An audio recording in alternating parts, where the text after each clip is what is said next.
This is Sheetal Mallar. I hope everyone's being safe and is well. For my personal work, I usually look for local stories. So usually urban stories because I'm always in a city. So it's either stories that I want to experience. So I don't particularly think that things are going to change in terms of the work itself, but it's just where you look for the stories. So I think times like these, it sort of pushes you to look at stories in a different way. Maybe stories I never really had the headspace earlier to look at, and stories which are right there and I never saw it because I didn't have time to sort of press pause and really look at something. So I think because there would be because one would look at a story with a different perspective, and that would sort of force you to have another angle to a story. I think that's already a kind of a growth creatively, and any kind of growth creatively is a positive thing. So I mean, this is how I see it.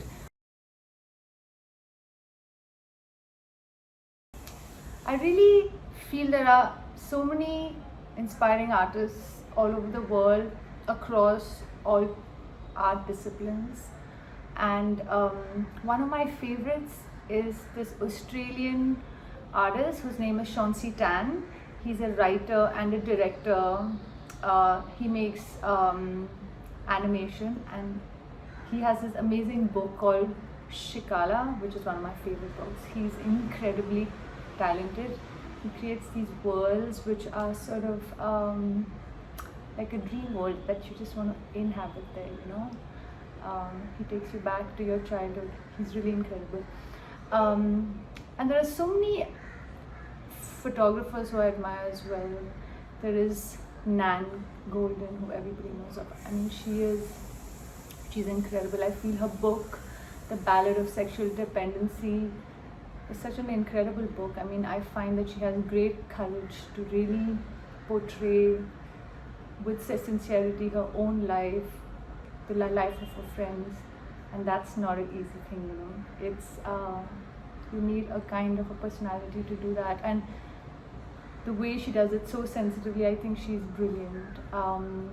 Then there's this amazing Spanish photographer. Her name is Cristina de Mider. I hope I'm saying it right.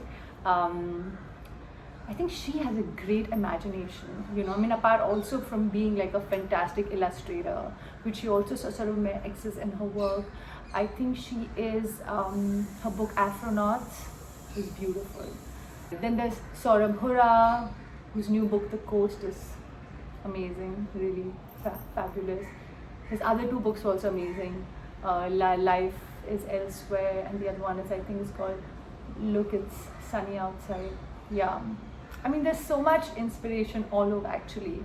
Musicians, there's poets. I mean, there's no lack of inspiration.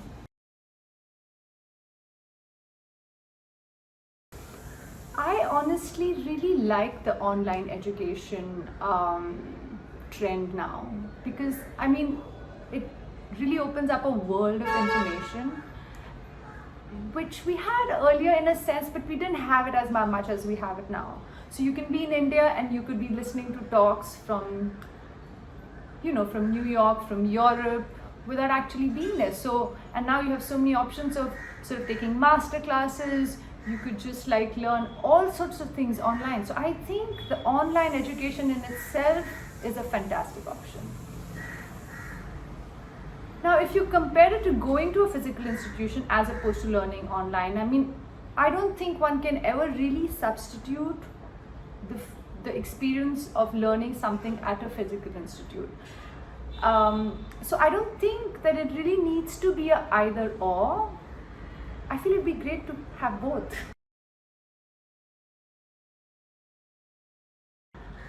For me personally, I think creating work, making work is more about the experience of making it, and then about sharing it.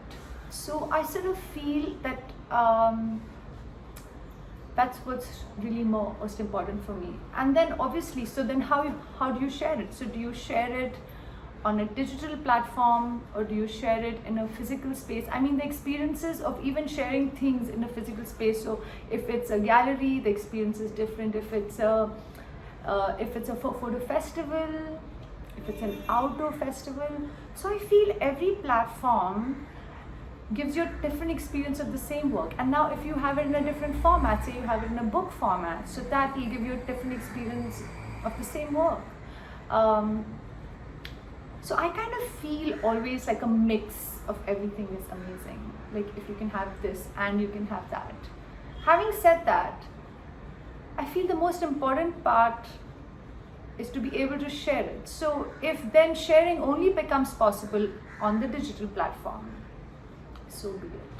Do you know, I mean, my favorite way to show work would be, I mean, I love the book format, so I love to see my work in a book, you know.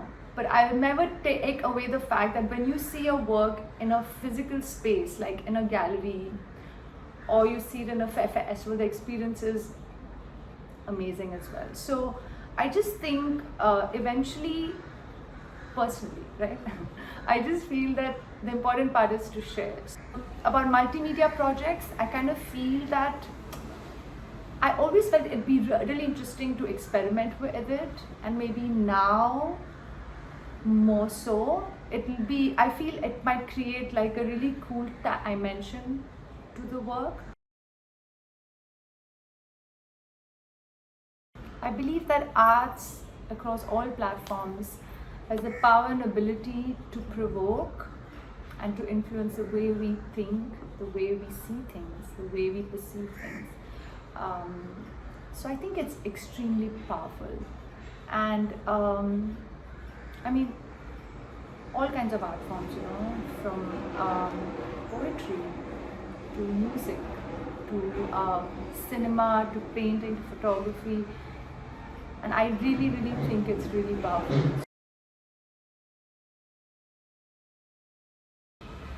So I've been working on this, my first book. It's a project I made over a period of 10 years, and it's about my relationship with my grandmother. So that's a really special project, and I felt it was time to close it. So I've been doing that for the last many months.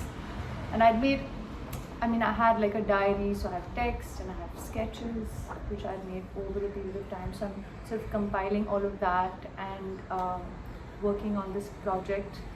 I kind of feel like it's really special. I think the ones which are really close to your heart are special anyway. So it's, like I told you earlier, like the whole experience of making it is what makes it really important for me. And the fact that it's going to be my first book. So I'm really excited about it. Thank you.